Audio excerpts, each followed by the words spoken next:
Wow, guys. So I guess Sunny Hostin is leaving America. Let's just hope she's taking Joey and Whoopi with her. Let's check this video out. And now that he's back in power, she just made a drastic move. Watch. I'm here in Ireland. Although I was never someone who thought I would move to another country, that's what I decided would be the best for myself and my 12-year-old. And I'm trying to find a home here in this beautiful country. And when, it is safe for all citizens to have equal. Was asked about this in a loaded question from the conservative media correspondent who happens to be dating Marjorie Taylor Greene. Oh, yeah. Take a look. Ireland is known for very happy, fun-loving people, great attitude, many in this room right now that I've met. Why in the world would you let Rosie O'Donnell move to Ireland? I think she's going to lower your happiness level. That's true. Thank you. I like that question. Do you know you have Rosie O'Donnell? No. Do you know who she is? Do you know who she is? Yeah. I'm joking. You're better off not knowing. Oh, no, he's going to be mad at Ireland now. Here comes the potato tariff. Why can't Trump let this go? This has been years now. He's still got to, as the Italians go, over here for Rosie O'Donnell. Can you remind us what it is that she said about him or did to him? Because it's almost like he's a toddler. His frontal lobe is not really fully developed, in my opinion. And so he probably suffers from that imposter syndrome. And maybe she did something that called him out on it. Well, if you watch the clip, she basically flipped her hair, which he didn't care. I used to play with This was what year? This was way before he was president. Yeah. Oh, my God. Let's see. 2006, I'm So I being was like told in my ear. 25. No. So she made a hair joke? She flipped the hair. He didn't really care about that. It was the money, in my opinion. She was saying how many times he was bankrupted and blah, blah, blah. Well, and he's not a real billionaire. Well, that's... Or he wasn't. He wasn't. She called him out on it, and he freaked out, and he was so vicious to her on every station. People would take his phone calls in every station, MSNBC, CNN, everywhere he went, even here. Well, so she spoke truth. And she took saw that through dig at him. her in that presidential debate that Megyn Kelly moderated. He insulted her during he can't get over it. You know, I was actually, So I was that's what at it that Republican debate. It was the first debate of the 2016 primary. It was in Cleveland, at the place where the Cleveland Cavaliers play. Good job. And Wow. Megyn Kelly asks the question, you call women fat slobs. I don't know if we have the clip. And he says, yes, but that's just Rosie O'Donnell. And I remember so vividly because the entire place erupted in laughter. It was full of people. And my phone, I had it on my lap on silent. My phone vibrated, and I looked down, and it was Rosie. And she was texting me, and she said, I am watching this debate with my kids so they learn about American government. How do I explain this to them? Wow.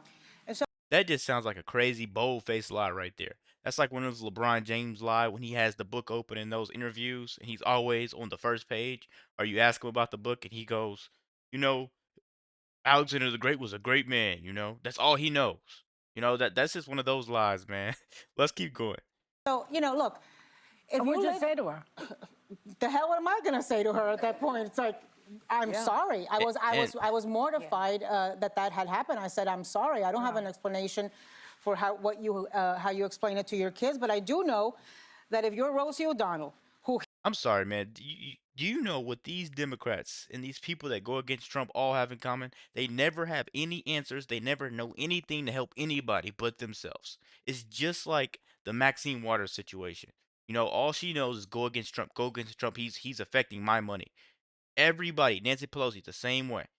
The Democrats always switch up and change on each other. I have another video dropping about that. Chuck Schumer. They're all switching up on him now because he didn't want to side with them because he knows that's wrong. I'm like, man, these Democrats are nothing but the party of evil at this point, man. Look, I'm sorry, I'm all in the way. Let's keep going.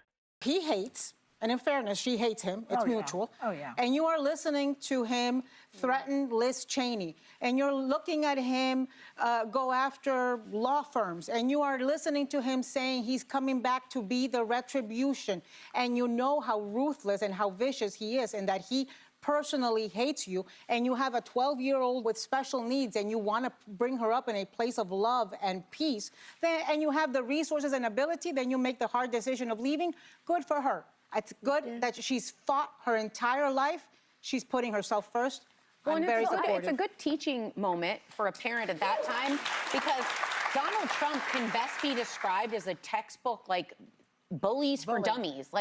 This is who he is. Yeah. Way back in 1983. How long? Just be honest, guys. Down low in the comments. How long has the View been up and on air bullying Donald Trump when he stopped showing up there? You know, he showed up that one time. I think it was Joey. Ow, no, it was Whoopi, and I think Joey Bear. They just walked off because they asked him something, and he just gave them a very blunt answer, and they just walked off. Man, I'm just saying, like, how long have they been bashing people? They're just nothing but hypocrites. When Back to the Future came out, the character Biff was based on Donald Trump. That's been confirmed. So you're looking that he was already a bully. That tracks really well. And you can see it. Now watch it back. So it is a textbook example of explaining to your children there are going to be people that the only way they can be on top is to beat other people down. And those kids are going to run into that. Kids run into it every day. You just usually leave it behind on playgrounds across this country. In middle school. And now Or high school. we're seeing it elevated to certain levels. But I do think it's important to teach your kids about that because they're absolutely going to run into people just like Donald Trump. So I do think it's important just to remember that America's bigger than the president. And I want to acknowledge that especially the LGBTQ community may feel uncomfortable in certain states right now. I just talked to Kara Swisher on our podcast yesterday about this. And I get if you have the means and you want to make that decision. But I'd also remind folks, I think Americans love to think we're so far behind and Europe is so progressive and ahead of us. It's just not really the case. We remain the most ethnically diverse, one of the most ethnically diverse nations on earth. We're the one where you're most likely to be able to come in from one socioeconomic class and in your lifetime be in a completely different one. This table doesn't exist in a lot of Europe. On LGBTQ rights issues, we're about as advanced as most of Europe. I know there are some places. Racist too, though. Well, we have way more diversity, though, which is a good thing. But you know when you're a completely homogeneous nation like Denmark, they don't deal with racism. Yeah, but you know what? That's why people are upset because we like this country. You can't sit there and just blame racism every time you don't get their way, man. Because I used to be that little kid that just thought everything was about my race. I thought everything was about my race. I thought I was getting bad grades at one point because of my race. Dude, I didn't study. I stayed up and I played the game a lot. But I thought just because of my race, I wasn't learning. Man, once you put the race stuff to the side, I'm sorry. I know we're watching The View right now. No one likes it. But once you put the race to the side and you just lock in on something and you try your best, hey, you might make it, you might not. But you're gonna feel a lot better that you tried your best. That's all I know, man. That's all I know. But you can't sit there and blame everything on race. And that's what Sunny Hostin likes. We're gonna end the video here, man, because I can't stay any more of this. Sunny Hostin likes to do that. Sunny Hostin likes to do that, but she has a whole husband that's going to court for fraud, but she's not speaking every week about that. What about that criminal? You know? You still sleep in the bed with that criminal. Come on, man. A lot of this stuff isn't making sense. I'm getting really, really tired of these Democrats putting out false narratives against Trump, man. It's just not right. Let me know what you guys think about this video. Be sure to like, comment, subscribe if you're new. And as always, let me know what the act 2. We're out.